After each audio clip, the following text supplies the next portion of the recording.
Good morning. Happy Memorial Day, one day early.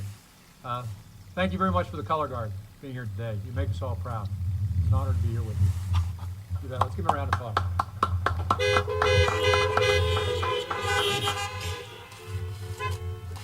It's truly a privilege to be with you today as we remember America's fallen heroes.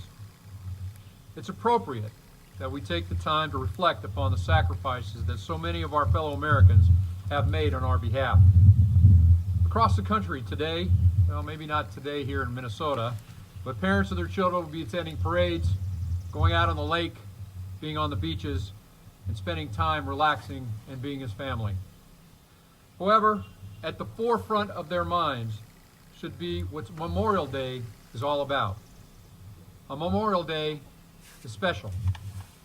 It's the one day a year that Americans reserve the honoring for those who have made the ultimate sacrifice so that we may be free to enjoy this special weekend, all weekends, and in fact, every day we live in this great country.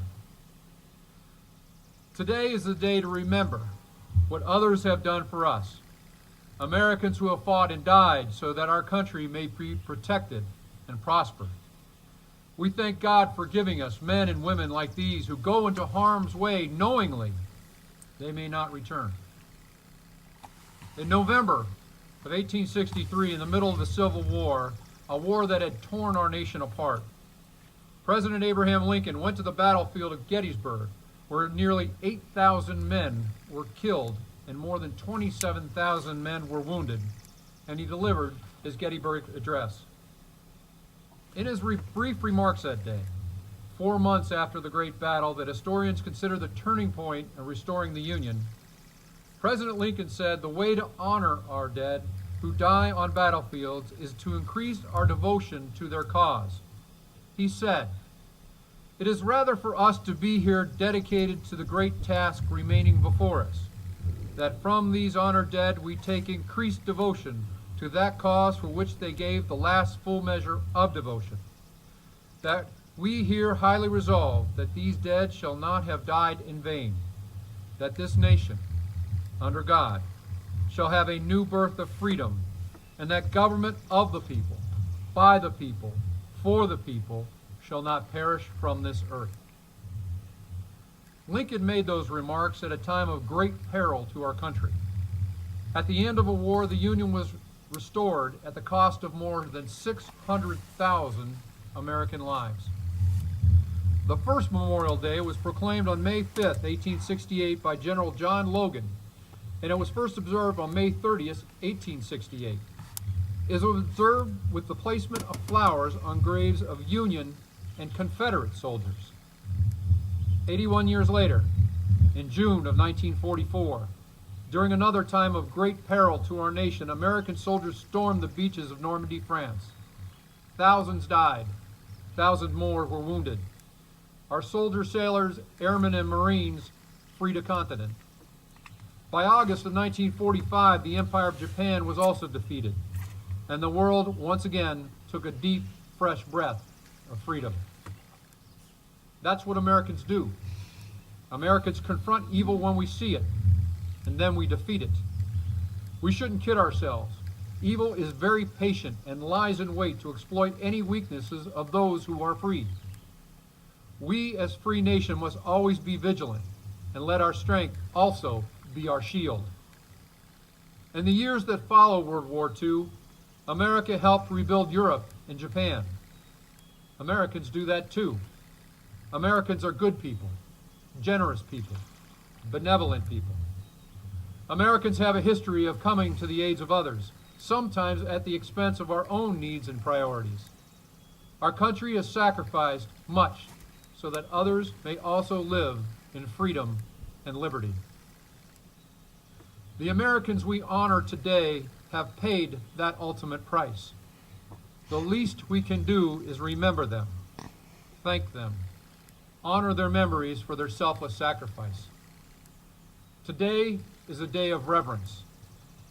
Each of us here today should remember those who have gone before us, our family members, our loved ones, our neighbors, and our friends who, when their country called, were there to give all they had, their lives.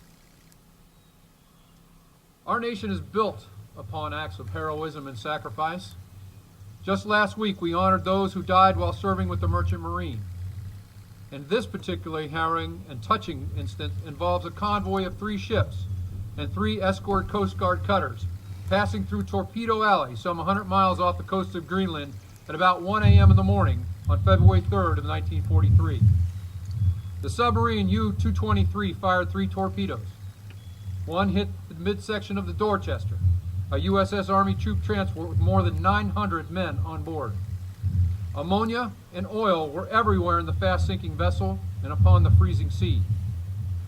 4 chaplains on board, 2 Protestant pastors, a Catholic priest, and a Jewish rabbi, were among the first on deck, calming the men and handing out life jackets. When they ran out, they took off their own life jackets and placed them upon the waiting soldiers without regard of faith or race. Approximately 18 minutes after the explosion, the ship went down. The chaplains were last seen by witnesses standing arm in arm on the capsized hull of the ship, each praying in their own way for the care of the men.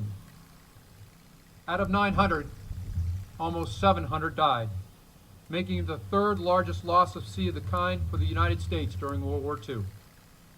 Today, there's a stained glass window dedicated to these 4 brave patriots at Fort Snelling in St. Paul. More than 1 million service members have died in our nation's wars and conflicts, beginning with the colonial soldiers taking up arms in 1775 to fight for our independence against overwhelming odds. For more than 2 centuries, service members have died so that we may live our lives in peace. We take so much for granted. The attention span for many Americans today is short, so we quickly forget what we ask of our servicemen and women and their families. We send our young people off to faraway lands with the intent of securing our safety here at home. We send them to the remotest parts of the world, and unfortunately, we lose focus as to why they are there and what they are doing on our behalf. Each of these heroes is owed a great debt. It is not a debt that appears on any balance sheet, nor is it a debt that regrettably can never be repaid. All we can do is ensure that their sacrifice was not made in vain and vow that we will continue forward the torch of freedom in their behalf. As a grateful nation, we must renew our resolve that their sacrifices will never, ever be forgotten. People ask me, what's the toughest part of being a congressman? For me, the answer is tragically an easy one to answer. The hardest part for me is trying to tell a father and find the right words to comfort him that he had just lost his son in Afghanistan. It's an impossible task. It's heartbreaking. We must dedicate ourselves to preserve the dignity and showing the deepest respect for our fallen soldiers, sailors, airmen, and Marines when they return home. President Ronald Reagan once said in speaking of our dead, "We must always remember that peace is a fragile thing that needs constant vigilance." We owe them a promise to look at the world in a steady gaze and perhaps resigned toughness, knowing that we have adversaries in this world and challenges, and the only way to meet them and maintain the peace is by staying strong. President Reagan's words have been summarized as peace through strength. We must stay strong if we truly care about peace. I know that many of you here today are either actively serving or have served, whether it was during World War II, Korea, Vietnam, Iraq, Afghanistan, or wherever it may have been where you have served. You served with dedication, and we appreciate your service to our great nation.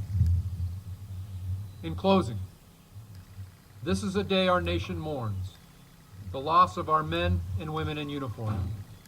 We will continue to honor them by completing the mission for which they gave their lives, to protect freedom from oppression, and to lay the foundation for peace for the next generation of Americans. Today we pray for those who lie in graves here on foreign soils or in the depths of the ocean. We are unwavering and resolved that their sacrifice will always be remembered by a grateful nation. Thank you again for the kind invitation for being here today. May God bless our fallen heroes. May God bless our great state of Minnesota. May God bless our great nation. Thank you. Michael.